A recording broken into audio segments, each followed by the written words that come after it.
We all have a story to share, and wherever you find yourself, no matter the season or the reason, we need a village to navigate through life. Salon Sessions podcast is a series that uncovers the stories of real women to inspire, impact, and support one another. Please welcome your host, recording artist Gemma Kirby. Thanks for pushing me down, 'cause this courage I found will make me rise stronger than a fallen soldier.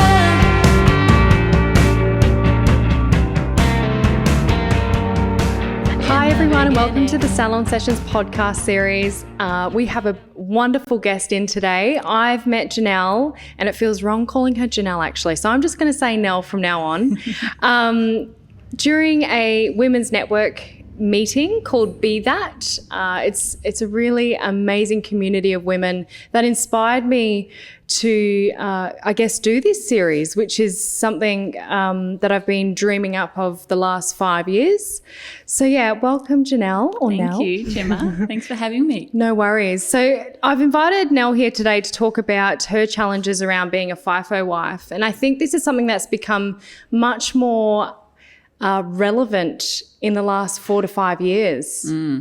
I feel like it's becoming more known to be FIFO, but it's also coming with those challenges because a lot of people don't like to reach out to their friends, or they don't want to reach out to that community when they're struggling. Yeah. And to me, that's a really big thing that I've always wanted to do because I haven't wanted to struggle. Yeah. So having those community things, like you said, with Be That and women's empowerment groups, or just putting myself out there and meeting people has been really important. Yeah, absolutely. Yeah. And it's one thing to, having to hustle with children half the life by yourself. Yeah. Absolutely. Yeah. And our roster is the week on, week off. So Tim is away for 6 months of the year when you add all of that up. Yeah. And so it does get hard, but it's also, that's why we have the communities that we reach out to, and we just make sure it works. Yeah, cool. Yeah. Communication's everything. Yeah, absolutely. Give us a bit of a background because you're not just a FIFO wife, but you're actually a fellow female miner. Yes. Well, previous miner. Yeah. So before kids, I actually did mining. So 2007 to 2012. And I loved it, honestly. It was a really good experience. It helped us to get ahead in life. I met Tim when I was out there in my first 6 months of being there, actually. Yeah. And so, yeah, it was a great journey and something we did together. And I also love that you could have that time off together. And, we would, because I'm from Tasmania and Tim's from New South Wales, so we would be able to take that time to go and see our families and really just nourish that as well. And it was a good experience, but it was something I knew I didn't want to go back to after having kids because of that shift work. My health started declining. I had adrenal fatigue and things like that, which came from the shift work in mining. So so I knew it wasn't what I wanted to go back to. Well, I think that's another big challenge. They say night shift, and any shift workers, not just mining, so nursing, can take up to 10 years off your life. Absolutely. From doing constant night shifts for over 6 months, which is something that's quite scary. Yeah, and it's something we have to be mindful of. Yeah. My partner's been out there for 20 years mining now. Yeah, wow. But he seems to be able to handle that night shift or the changeover shifts really well. Yeah. Whereas my body couldn't. Yeah. And so I had to listen to that, and I just knew it wasn't for me to go back to after having our kids. Yeah, absolutely. So how old are your children now? So Sienna is 8 and Zoe is 6. Yeah, cool. So the girls are actually in studio with us today, which is pretty cool. Yeah. You can hear them playing in the background. So being a FIFO family, what is your major challenge? It would be the things that I feel Tim misses out on. Yeah. So it could be birthdays, or it's the school carnival, or it's something to do with a family issue, or, going back to our families in our different states of Australia. And, we had at one stage Tim's dad passed away of motor neurone disease, and we didn't have the kids at that time, but going back and trying to juggle work and shift work and trying to liaise with the family and things like that when we were doing night shift and you can't get hold of us on the phone. They're the struggles that I feel are the hard ones. Yeah. And also, I always find that something goes wrong in the house when he's away every time. So Yeah. a pump, because we're on tank water, so the Yeah. pump breaks down, or the fridge. the fridge busts, or Yeah. the power goes out and I don't know what's tripped it. You know what I Yeah. mean? Like, it's just silly stuff like that, and I don't have him around Yeah. at that time. And I think too, it's not just accessing him physically. A lot of sites now have very strict ruling around mobile phones on site. Yes. So regardless of them being at work, where I could ring my husband who's at home all the time, I could ring him and he could talk me through it on the mobile phone. You don't get that luxury because he won't have a phone for 15 hours. That's exactly right. Yeah. And it's even, here's a good example. 2 days ago, I sold my car and I needed a signature from Tim for the transfer of handover. And he's not around. He's on night shift. Yep. I had to wait till 5 p.m. to ring him. Yep. And he was just getting in the car to go out to the mine site where there's no service. So I basically I had to tell the person just to take the car until I, until I could get hold of him again, which is one of those challenges that comes with this type of profession. Yeah, absolutely. Next question I have for you. How have the kids coped growing up with only knowing FIFO and no other way? Are they just accustomed to it, or? They are now, and they do get excited for Dad to come home now. But at the start, it was a real struggle for all of us. So Tim would come home and they didn't know who he was. You know, at that baby stage, they're not recognising that he comes and goes. And a week for them would have felt like lifetime. a year. So for him to come home, there was that huge adjustment of not only he had to adjust to what was happening with the babies at home as soon as he walked in the door. But they were like, who is this man in our house?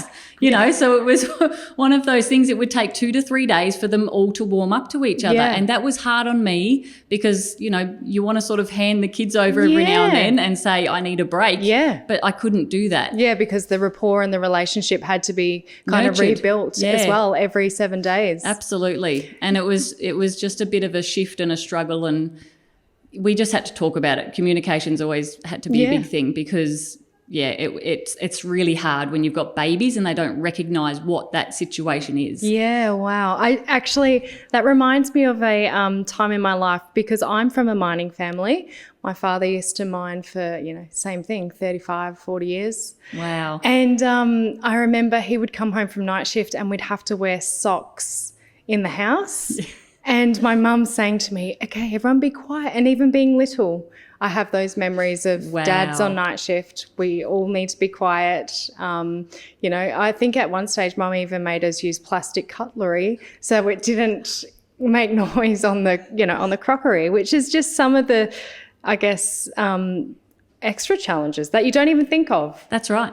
And most people just wouldn't even bring that into their mind, into the forefront and go, wow, I didn't even think of that. It's just part of mining. Yeah. Especially if you live in a mining town, which you obviously did. Yeah, we did. Have you always lived on the coast, or have you lived in mining towns? We always lived in Yeppoon. When I was mining, we lived in the Rockhampton region and drove, the 4 hours or the 2 hours to work or wherever we were. And then obviously when, things changed with the family, we moved here to the Sunshine Coast. Yeah, cool.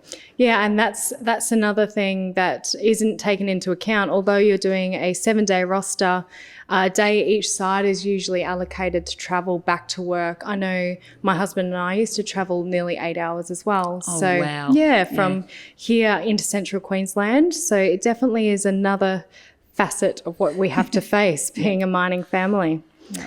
Our last question, but I'm sure something else will come up. What support has been created knowing that your FIFO partner isn't always home?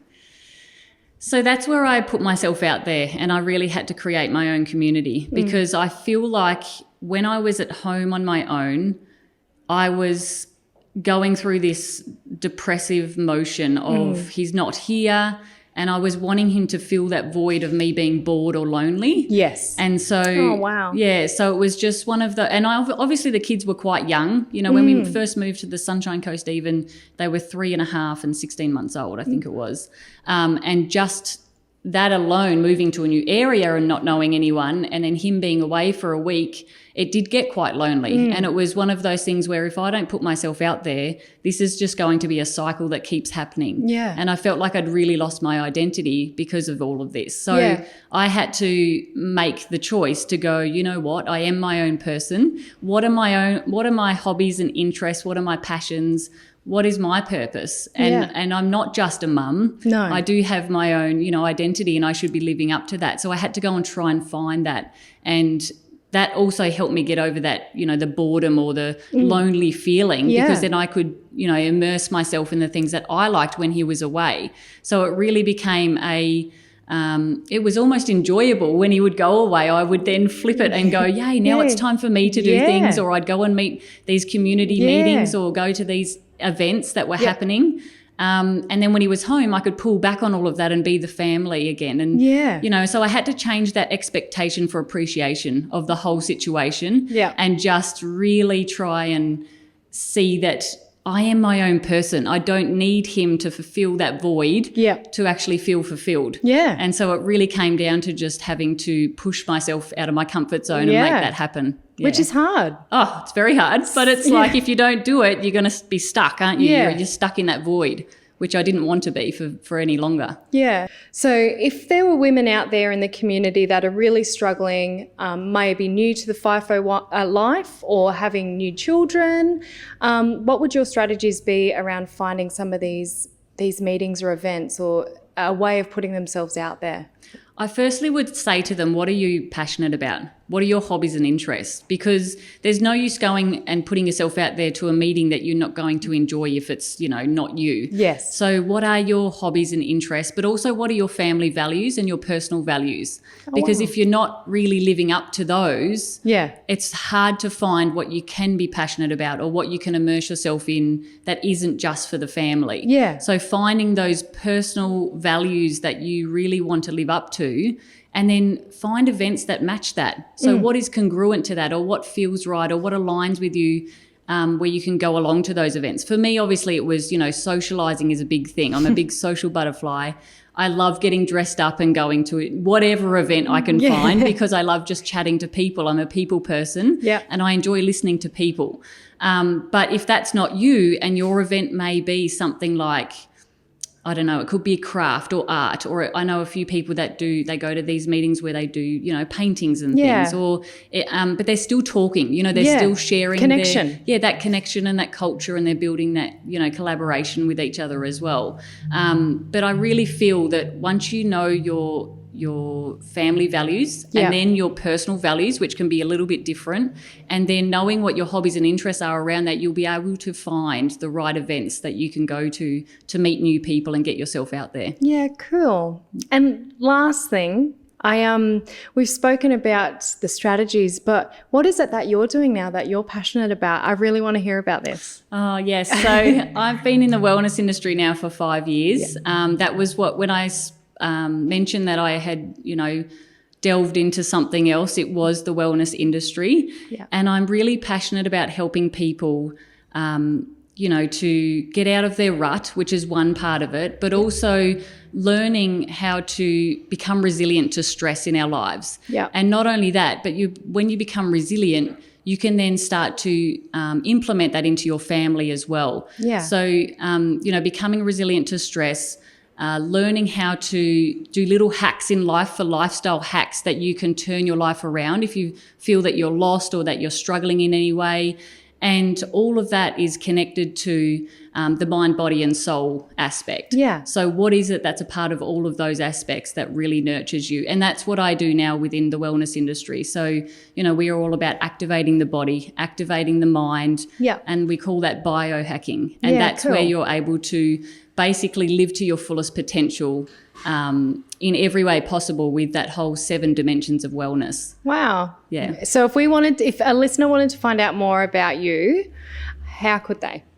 So they can find me on Facebook under Janelle Emma, and Instagram under Janelle Emma online. Yep, Oh, gosh, awesome. I forget. On YouTube, it's Janelle Emma again. So I use my middle name because, last names can change and we won't even talk about that. But Janelle Emma is what I go by online. So everything is under Janelle Emma through YouTube, Instagram, Facebook, and I'm actually branding myself as the Bliss Mumma because everything to me is all about creating your own bliss. That's amazing. So we're going to put all these links into the bio and onto the YouTube channel as well, so people can connect with you. Thank you so much. Well, thank you for coming today. It was really lovely to get to know you a little bit more and talking about FIFO challenges. Thanks, Gemma. Thanks for the opportunity.